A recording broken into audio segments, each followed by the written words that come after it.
അസ്സലാമു അലൈക്കും വറഹ്മത്തുള്ളാഹി വബറകാതുഹു.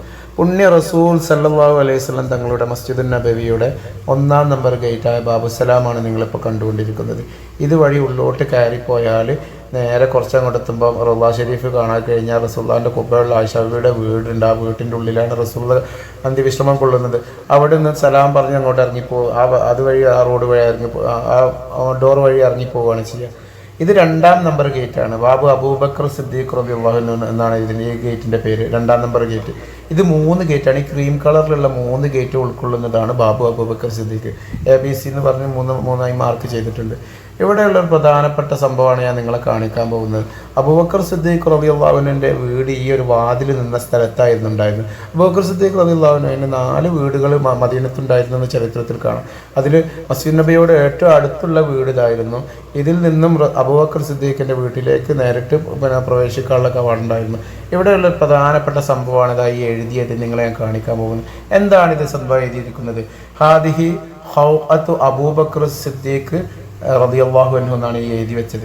എന്താണ് ഈ ഹൗഖ എന്ന് പറഞ്ഞിട്ടുണ്ടെങ്കിൽ ചരിത്രത്തിലെ വളരെ പ്രധാനപ്പെട്ട ഒരു സംഭവമാണിത്.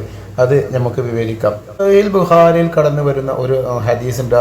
അബൂ സഈദുൽ ഖുദ്രി റളിയല്ലാഹു അൻഹു, ഇബ്നു അബ്ബാസ് റളിയല്ലാഹു അൻഹു ഒക്കെ റിപ്പോർട്ട് ചെയ്ത ഒരു സഹീഹ് ബുഖാരി കടന്നു വരുന്ന ഒരു പ്രധാനപ്പെട്ട ഒരു ഹദീസ് ഉണ്ട്.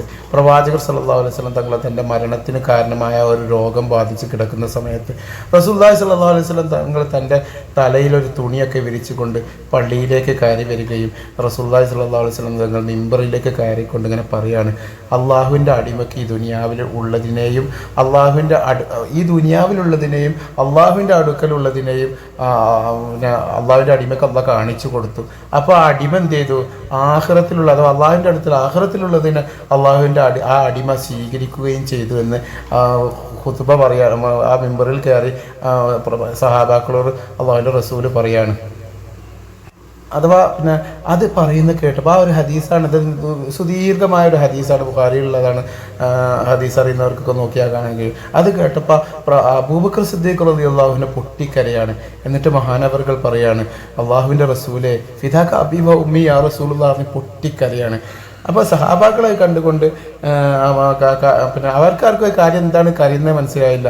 അവർ ചോദിച്ചത് എന്താണ് ഇവരിങ്ങനെ കരയുന്നതെന്ന് അബൂബക്കർ സിദ്ദീഖിനെ ചോദിക്കുകയൊക്കെ ചെയ്തു എന്ന ഹദീസ് കാണാം. പക്ഷേ പിന്നീടാണ് അവർക്ക് മനസ്സിലായത്, സഹാബാക്കൾക്ക് ആ അടിമ അബൂബക്കർ അള്ളാഹുവിൻ്റെ റസൂൽ തന്നെയായിരുന്നു എന്ന് അവർക്ക് പിന്നീടാണ് മനസ്സിലായത്. അഥവാ അള്ളാഹുവിൻ്റെ റസൂലിനോ അള്ളാഹു നിങ്ങൾക്ക് ദുനിയാവ് നിൽക്കണോ അതല്ല നിങ്ങൾക്ക് അള്ളാഹുവിൻ്റെ അടുക്കിലേക്ക് തിരിച്ചു വരണോ എന്ന ചോദ്യത്തിന് ഞാൻ അള്ളാഹുവിൻ്റെ അടുക്കിലേക്ക് തിരിച്ചു വരികയാണ് എന്ന് റസൂല് മറുപടി പറഞ്ഞതായിരുന്നു.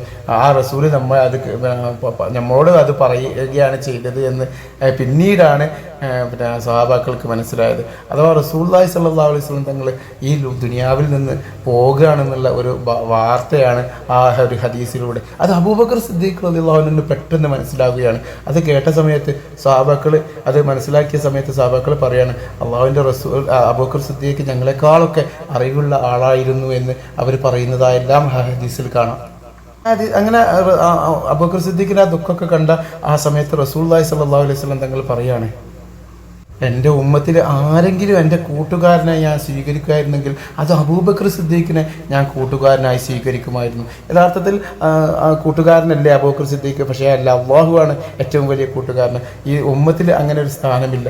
അപ്പോൾ ശേഷം അള്ളാഹുവിൻ്റെ റസൂല് അവിടുന്ന് പറയാണ്, എനിക്ക് ഏറ്റവും കൂടുതൽ ശരീരം കൊണ്ടും സമ്പത്ത് കൊണ്ടും ഒക്കെ എനിക്ക് ഉപകാരപ്പെട്ട ഒരാൾ അത് അബൂബക്കർ സിദ്ദീഖ് റളിയല്ലാഹു അൻഹു ആണെന്ന് റസൂലുള്ളാഹി അവിടെ വെച്ച് പിന്നെ പറയാണ്.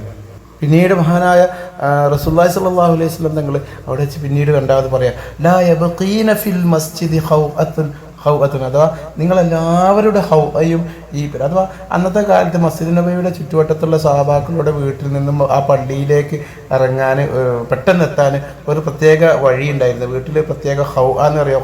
എന്ന് പറഞ്ഞാൽ ഒരു ചെറിയ ഒരു കിളിവാതിൽ എന്നൊക്കെ പറയുന്ന പോലെ ഒരു ചെറിയ വാതിലൂട് ഒരു പെട്ടെന്ന് പള്ളിയിലേക്ക് എത്താനുള്ള ഒരു വഴി ഉണ്ടായിരുന്നു ആ ചുറ്റുവട്ടത്തുള്ള സഹാബാക്കൾ.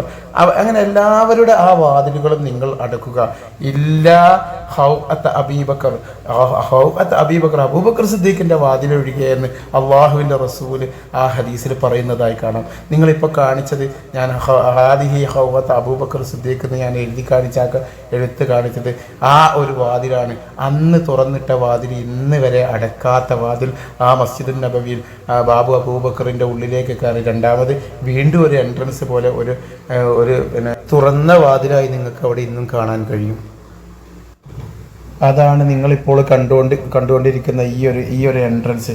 ഇത് അന്ന് തുറന്നിട്ടത് 1400 വർഷം റസൂലുള്ളാഹി സ്വല്ലല്ലാഹു അലൈഹി വസല്ലം തങ്ങൾ മരിക്കുന്നതിൻ്റെ തൊട്ട് മുമ്പ് അന്ന് തുറന്നിടാൻ കൽപ്പിച്ച ആ ഒരു സമയത്ത് തുറന്നിട്ടതിന് ശേഷം ഇന്ന് വരെ ഈ ഒരു എൻട്രൻസ് അടച്ചിട്ടില്ല എന്നാണ് ചരിത്രത്തിൽ കാണുന്നത്. മാഷാ അല്ലാഹ്, അത്രയും പ്രധാനപ്പെട്ട ആ ഒരു കവാടത്തിലൂടെ ഇൻഷാ അല്ലാഹ് ഇനി നിങ്ങളെല്ലാവരും ഉംറക്കും ഹജ്ജിനൊക്കെ വരുമ്പോൾ റസൂലുള്ളാഹി സ്വല്ലല്ലാഹു അലൈഹി വസല്ലം തങ്ങളുടെ പള്ളിയിലേക്ക് റൗള ഷരീഫിലൊക്കെ പ്രവേശിക്കുമ്പോൾ ഈ ഒരു സിദ്ദീഖുൽ അക്ബർ റളിയല്ലാഹു അൻഹുവിൻ്റെ വാതിലിലൂടെ കയറാൻ ശ്രമിക്കുക. അതിനുവേണ്ടി എല്ലാവരും ശ്രമിക്കണമെന്ന് മാത്രം പറഞ്ഞുകൊണ്ട് നിർത്തുന്നു. അസ്സലാമു അലൈക്കും വറഹ്മത്തുള്ളാഹി വബറകാതുഹു.